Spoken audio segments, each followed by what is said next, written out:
भारत के मध्य प्रदेश में एक जिला है छतरपुर नाम का, जहां एक ऐतिहासिक खजुराहो मंदिर है। इस मंदिर में दुनिया भर के लोग दर्शन करने आते हैं। इसी जिले में एक गांव है गढ़ा नाम का, जिसकी लोकप्रियता एक 26 साल के बाबा के कारण बढ़ी है। इन बाबा का नाम है धीरेन्द्र कृष्ण शास्त्री। इन बाबा का अंदाज बड़ा निराला है, ताली बजाते चुटकीले अंदाज। क्षमता रखेगा तो पत्थर खालने वाले अपनी कपाड़ में मार के जय जय हो जाएंगे। पर्चे पर भक्तों के सवाल, सनातन धर्म की बातें।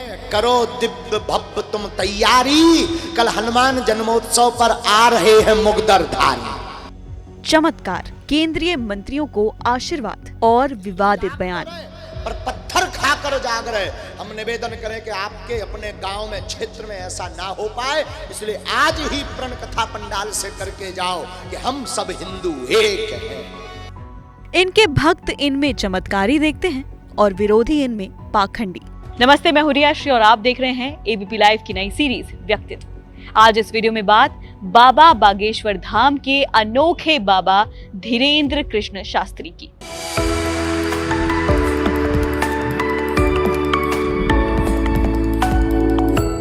मध्य प्रदेश के गढ़ा में एक बागेश्वर धाम है। यहाँ पर मौजूद बालाजी हनुमान मंदिर सैकड़ों साल पुराना है।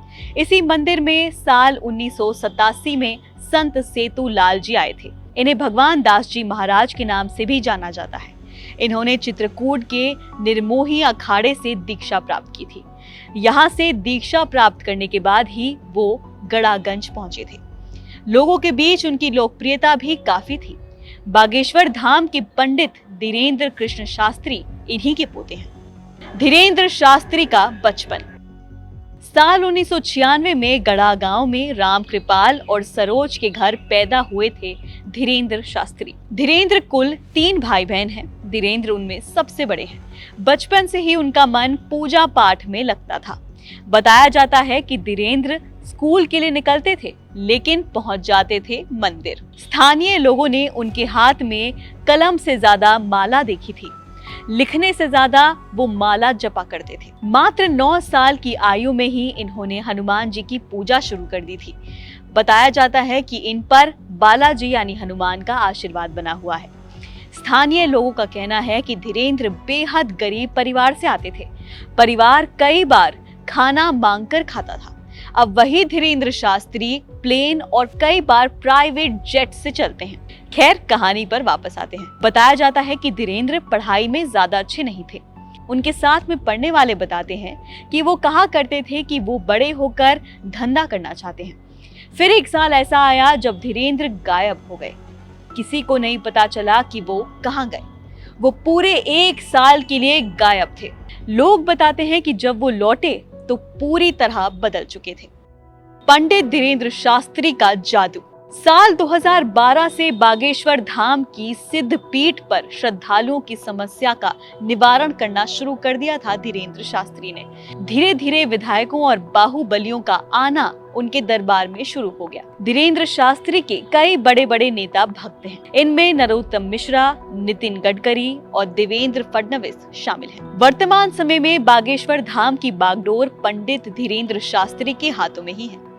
धीरेन्द्र भक्तों की समस्या का निवारण करते हैं। धीरेन्द्र शास्त्री के बारे में कहा जाता है कि वो लोगों का दिमाग पढ़ सकते हैं। भक्तों की हर अनकही बात को जान लेते हैं। इतना ही नहीं, शास्त्री दरबार में आए शख्स का मोबाइल नंबर और घर में रखी चीजों के बारे में भी बता देते हैं। पर्ची पर लिखकर भक्तों को बता दिया करते हैं कई बातें। समस्या को हल कर देते हैं।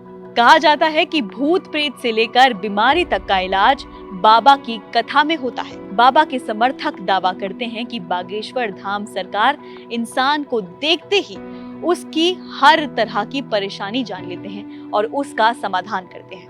वो मंच से ही बुदबुदाते हैं और फूंक मारते हैं। पंडित धीरेन्द्र शास्त्री और विवाद।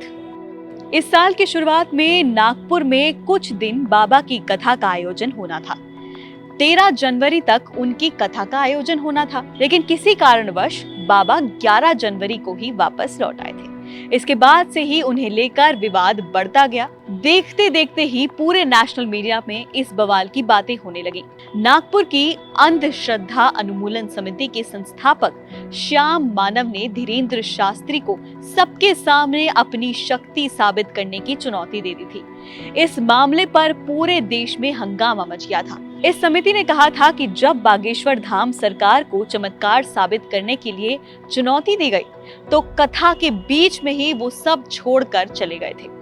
30 लाख रुपए का चैलेंज भी दिया गया था। खैर, जब मामले ने तूल पकड़ा तो बागेश्वर महाराज ने चुनौती को स्वीकार भी किया। उन्होंने कहा कि जिसे चमत्कार देखना हो वो बागेश्वर दरबार में आए। उन्होंने कहा कि श्याम यहाँ रायपुर में आए, टिकट का खर्चा मैं दूंगा, लेकिन वो वहां नहीं पहुंचे थे। जो भ्रम फैला रहे, आज के बाद भ्रम बंद कर देना, और आज के बाद हम किसी को प्रमाण पत्र नहीं देंगे, न सफाई देंगे, ये शपथ गद्दी से खा रहे हैं। धीरेन्द्र शास्त्री वैसे भी कई बार विवादों का कारण बन चुके हैं। हिंदुइज्म को लेकर उनकी स्पष्ट राय है। कहा जाता है कि वो मुसलमान विरोधी नहीं है, लेकिन हिंदू संस्कृति को आगे बढ़ाना चाहते हैं। जब एबीपी की एंकर उनके पास गई तो देखिए उन्होंने क्या कहा। से दूसरे प्रकार से भी बात करते, लेकिन जब आप आए ना बड़ी अदब से और आपने मंच को प्रणाम किया तो हमने बहुत सॉफ्ट लहजे से बात की।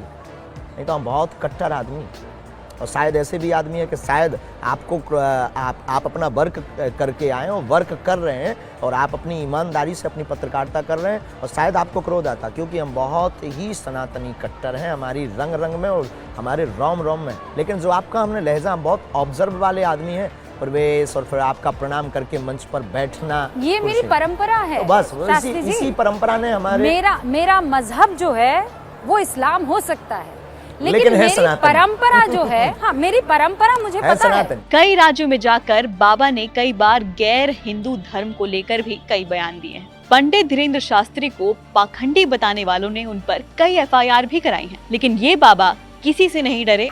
आज के बाद अब अंधविश्वासी कहना बंद कर देना। हम हनुमान जी के सेवक हैं, ललकार कर करते हैं कि हमने संतों की चरणों की तपस्या सीखी और सन्यासी बाबा की कृपा को पाया है। इन बाबा पर जमीन पर कब्जा करने के आरोप भी लगे हैं।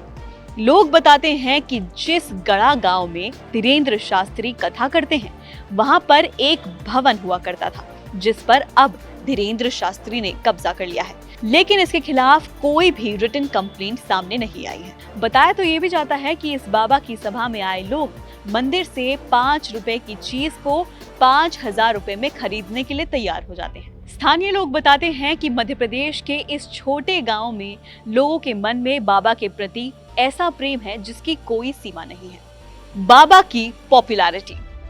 पंडित धीरेन्द्र शास्त्री की पॉपुलैरिटी का अंदाजा आप ये वीडियो देखकर लगाइए। बाबा की एक झलक पाने के लिए लोगों की भीड़ उमड़ जाती है। लगभग भारत के हर राज्य में बाबा के कार्यक्रम आयोजित करवाने की कोशिश हो रही है। बाबा को हर राज्य के लोग एक कथा करवाने की रिक्वेस्ट करते हैं। हाल ही में बाबा का कार्यक्रम बिहार में हुआ, जहां एक भवन की मैक्सिमम कैपेसिटी सिर्फ 5000 थी, लेकिन वहां 50,000 लोग आ गए थे। और ये लोग कैसे भी बाबा की कथा सुनने पहुंचे थे।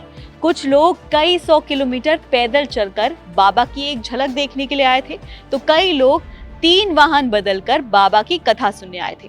कथा भवन के अंदर 100 पुलिस वालों की तैनाती भी की गई थी। सूत्रों के अनुसार धीरेन्द्र शास्त्री की एनुअल इनकम 3,500 से 4 लाख रुपए है। इनकी नेटवर्थ 19.5 यानी 19.5 करोड़ है। इनका अपना एक YouTube चैनल भी है। इनकी बागेश्वर धाम की वेबसाइट bageshwardham.co.in भी है, जिस पर जाकर आप बागेश्वर धाम धीरेन्द्र कृष्ण शास्त्री जी के बारे में सब जान सकते हैं। बागेश्वर धाम सरकार के YouTube चैनल पर 5 मिलियन से ज्यादा सब्सक्राइबर्स हैं। इस चैनल में 6000 से ज्यादा वीडियोस हैं। पंडित धीरेन्द्र शास्त्री के विरोधी कहते हैं कि वो चमत्कारी नहीं है, बाबा बस मेंटलिज्म करते हैं। ये बस एक ऐसी साइंस है जो कोई भी प्रैक्टिस करके सीख सकता है। ये जादू का ही एक टाइप होता है। इसमें लोगों के हाव भाव, शब्द, फेस एक्सप्रेशंस को ऑब्जर्व करके मन की बात पढ़ी जाती है। खैर, बाबा धीरेन्द्र शास्त्री के बारे में कई लोगों की कई राय हैं। लेकिन ये थी बाबा धीरेन्द्र शास्त्री की पूरी कहानी। इस बाबा को लेकर आपकी क्या राय है, हमें नीचे कमेंट सेक्शन में जरूर बताइए। बाकी खबरें जानने के लिए आप देखते रहिए एबीपी लाइव।